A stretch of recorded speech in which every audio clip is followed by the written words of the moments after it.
Hello friends, welcome my channel Stay Cooking சமையலிசி. இன்னைக்கு நம்மளோட சேனல்ல பாத்தீங்கன்னா ரொம்பவே சூப்பரா பூண்டு சட்னி எப்படி பண்றதுன்னு தான் இந்த வீடியோல நான் உங்களுக்கு சொல்லிருக்கேன். இது வந்து ரொம்ப சூப்பரா இருக்கும் फ्रेंड्स. இட்லி, தோசை, சப்பாத்தி ஏன் சாதத்து கூடவே நம்ம வந்து சூப்பரா சாப்பிடலாம். அந்த அளவுக்கு ரொம்ப டேஸ்டா இருக்கும். சோ இந்த சட்னி நான் எப்படி செய்யலாம்ன்றத தான் இந்த வீடியோல பார்த்து தெரிஞ்சுக்க போறீங்க. சோ இந்த சட்னி வந்து பாத்தீங்கன்னா எல்லா வகையான சாப்பாடும் யூஸ் பண்ணலாம். ரொம்ப டேஸ்டா இருக்கும். அதுவும் ரொம்ப காரசாரமாவும் டேஸ்ட் வேற லெவல்ல இருக்கும் फ्रेंड्स. சோ தொடர்ந்து வீடியோ பார்த்துட்டே வாங்க. இந்த டேஸ்டியான நம்மளோட கார சட்னி அதாவது பூண்டு கார சட்னி எப்படி செஞ்சேன்றது இந்த வீடியோல பார்த்து தெரிஞ்சுக்கோங்க. வாங்க வீடியோக்குள்ள போய்டலாம். இப்போ நம்ம பூண்டு சட்னி செய்ய போறோம். இப்போ சட்னிக்கு தேவையான எண்ணெய் சேர்த்துக்கோங்க. எண்ணெய் வந்து கொஞ்சம் அதிகமாக சேர்த்துக்கணும். அதே மாதிரி நீங்க நல்லெண்ணெய்ல செஞ்சீங்கன்னா இன்னும் டேஸ்டா இருக்கும். இப்போ எண்ணெய் நல்லா சூடனோனே நான் வந்து 3 பெரிய பூண்டு எடுத்து அதோட ஸ்கின் எல்லாம் ரிமூவ் பண்ணி வச்சிருக்கேன். இப்போ அதை சேர்த்துக்கோங்க. நமக்கு இந்த எண்ணெயில பூண்டு வந்து நல்லா வதங்கணும். நல்லா வதக்குங்க. இதோட பார்த்தீங்கன்னா நான் ரெட் சில்லி எடுத்திருக்கேன். அதோட காம்புகளை எல்லாம் நல்லா கிள்ளிட்டு நம்ம காரத்துக்கு எப்போ சேர்த்துக்கலாம். இப்போ இந்த பூண்டு வதங்கும் போதே ஃபர்ஸ்ட் வந்து ரெட் சில்லி போட்டுக்கோங்க. இப்போ இதை நல்லா வந்து ஃப்ரை பண்ணி கொடுங்க.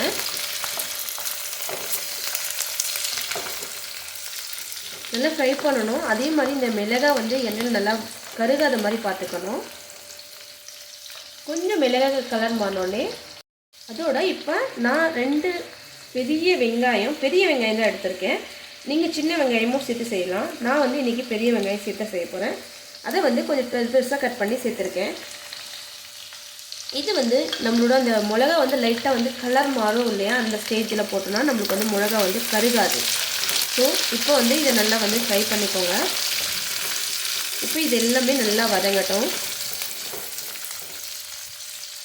இதில் வந்து நீங்கள் எவ்வளோ பூண்டுனாலும் சேர்த்து ரொம்ப சூப்பராக வதக்கி இது மாதிரி சட்னி செய்யலாம்.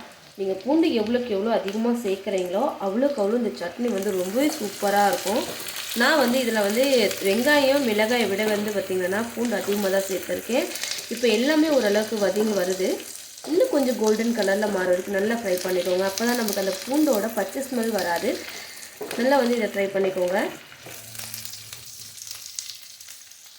இப்போ எல்லாமே நல்லா வதங்கிடுச்சு. இப்போ இதை கொஞ்ச நேரம் ஆற வச்சு ஒரு சின்ன பேஸ்ட் மாதிரி நல்லா மைய பேஸ்ட் மாதிரி அரைச்சி எடுத்து வந்துடலாம். இப்போ பார்த்தீங்கன்னா இது மாதிரி கொஞ்சம் தண்ணி விட்டு நல்லா பேஸ்ட் மாதிரி அரைச்சாச்சு. அடுத்து கடாய் வச்சு இன்னும் கொஞ்சம் எண்ணெய் சேர்த்துக்கோங்க. இது வந்து நான் வெங்காயம் ஃப்ரை பண்ணேன் இல்லையா, அதுலேருந்து நான் வெங்காயத்தை மட்டும் எடுத்துக்கிட்டேன். அந்த எண்ணெயும் கொஞ்சம் இருக்குது. அதுக்கடுத்து பார்த்திங்கன்னா இன்னும் கொஞ்சம் எண்ணெய் இதில் சேர்த்துக்கோங்க. இப்போ இதோட கொஞ்சமாக சீரகம் சேர்த்துக்கோங்க. இது ஆப்ஷனல் தான். எனக்கு இந்த ஃப்ளேவர் ரொம்ப பிடிக்கும், அதனால். அதுக்கடுத்து ஒரு கொத்து கருவேப்பிலை சேர்த்து நல்லா வெடிக்க விடுங்க. இப்போ இதை நல்லா வந்து ஃப்ரை பண்ணுங்கள். ஃப்ரை பண்ணி இந்த கருவேப்பிலெல்லாம் கொஞ்சம் வதங்கணும். இப்போ நம்ம அரைச்சி வச்சுருக்கிற அந்த பூண்டு வெங்காய பேஸ்ட்டை இதில் சேர்த்துக்கோங்க. இப்போ எண்ணெயோடு இதை நல்லா மிக்ஸ் பண்ணுங்க.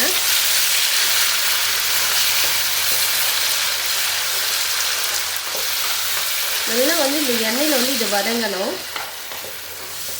அதாவது எண்ணெய் வந்து எண்ணெயில் வந்து நல்லா மிக்ஸ் ஆகி இது பாயில் ஆகி வரும்போது டேஸ்ட் வந்து ரொம்ப சூப்பராக இருக்கும் ஃப்ரெண்ட்ஸ். இப்போ இதை நல்லா வந்து மிக்ஸ் பண்ணி கொடுங்க. கொஞ்சமாக மிக்ஸி ஜார் அரைச்சி தண்ணி ஊற்றிக்கோங்க. ஊற்றிட்டு இதை நல்லா வந்து நம்ம சுண்ட விடணும். அப்போ தான் வந்து ஒரு சூப்பரான ஸ்ட்ரக்சரில் நமக்கு வந்து இந்த சட்னி கிடைக்கும். இப்போ இதை வந்து நல்லா மிக்ஸ் பண்ணி கொடுங்க. அதே மாதிரி அப்பப்போ கிண்டி விட்டுட்டே இருங்க.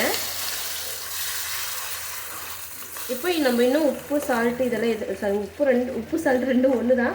இதெல்லாம் நம்ம இப்போ நம்ம சேர்க்கலை. இப்போ இதோட ஒரு சிட்டிக்கு போல் மஞ்சத்தூள், சட்னிக்கு தேவையான சால்ட்டு சேர்த்துக்கோங்க. சேர்த்துட்டு இதை நல்லா மிக்ஸ் பண்ணி கொடுங்க. இது வந்து நல்லா வந்து இந்த சட்னி வந்து நம்மளுக்கு வந்து சூப்பராக திக்னஸாக கிடைக்கும். உங்களுக்கு தண்ணி மாதிரி வேணும்னாலும் நீங்கள் அது மாதிரியும் எடுத்துக்கலாம். இது வந்து இட்லி தோசைக்கு நல்லா வந்து சட்னி ரொம்ப திக்காக அந்த கன்சிஸ்டன்சியில் இருந்துச்சுன்னா ரொம்ப சூப்பராக இருக்கும்.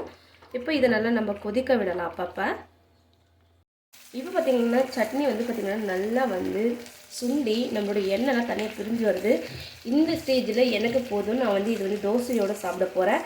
ஸோ உங்களுக்கு வந்து கொஞ்சம் லிக்விட் டைப்பாக வேணும் அப்படின்னா லிக்விட் டைப்புக்காக வேணும்னா இதை எடுத்து வச்சுட்டு கூட நீங்கள் எப்போ யூஸ் பண்ணுறீங்களோ அப்போ வந்து கொஞ்சமாக சுடுதண்ணி ஊற்றி கொஞ்சம் மிக்ஸ் பண்ணி ஹீட் பண்ணி அதுக்கப்புறம் நீங்கள் சாப்பிட்டுக்கலாம். ஸோ இப்போ வந்து பார்த்திங்கன்னா ரொம்பவே சூப்பராக நம்மளோட சட்னி வந்து ரெடி ஆகிடுச்சு.